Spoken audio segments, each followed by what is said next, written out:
What do I wish I had known at 16, instead of waiting until I was 26 to understand? If I could send a message back through the years, it would be this. The world is not only shaped by the grand gestures of generals or the decrees of kings, but by the quiet, steady persistence of ordinary hands, hands like mine and those of the women around me, weaving our stories into silk.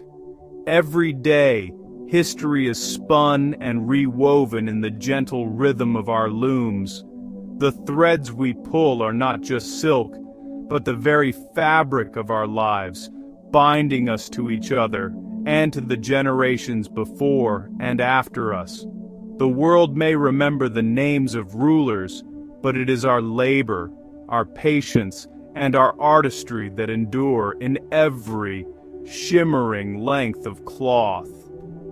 And sometimes, when I pause and look down at my own hands, calloused, stained, yet nimble, I realize that I am part of something much larger than myself. My hands, too, are shaping history, one delicate thread at a time. It's early afternoon, and the air is thick with the mingled scents of pickled radish and mung bean cakes drifting in from the neighbor's kitchen. The village hums with life, and the familiar sounds of laughter, gossip, and the clatter of wooden tools fill the courtyard. These small comforts remind me that our days are measured not just by the work we do, but by the simple pleasures that surround us.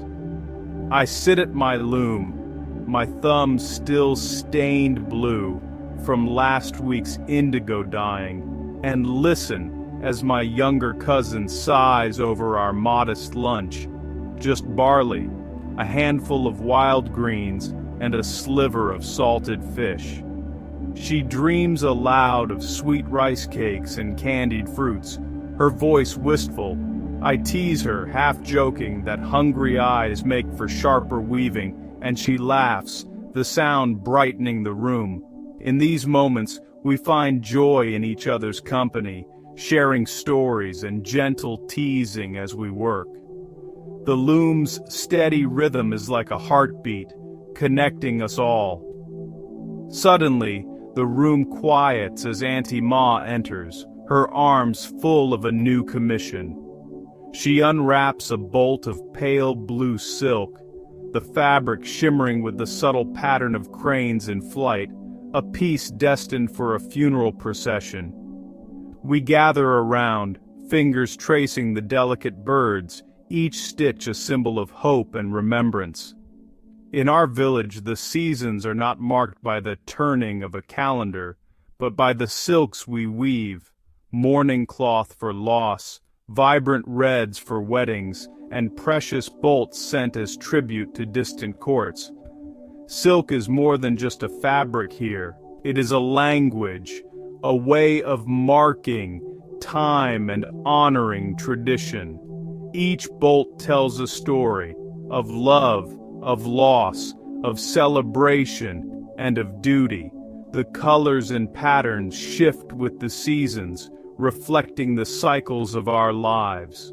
Our cloth travels far beyond our village, carried by camel caravans across endless deserts, exchanged as gifts in the courts of distant rulers, and sometimes even used to grease the palms of officials. Silk is both currency and symbol, a thread that connects us to the wider world, even as we remain rooted in our daily routines. Sometimes, as I watch the finished garments being packed away, I wonder what it would feel like to wear such luxury myself, to feel the cool, smooth silk against my skin. Instead of only ever touching it as a maker, I imagine myself in a gown of my own creation, walking through the market with my head held high. But for now, my place is here, at the loom, weaving dreams for others. In the dye yard, the air is thick with steam and the sharp tang of indigo. My sister's hands are stained a deep blue, the color of the sky before a winter snowfall. As we work, We whisper secrets and stories over the bubbling pots, our laughter rising with the steam.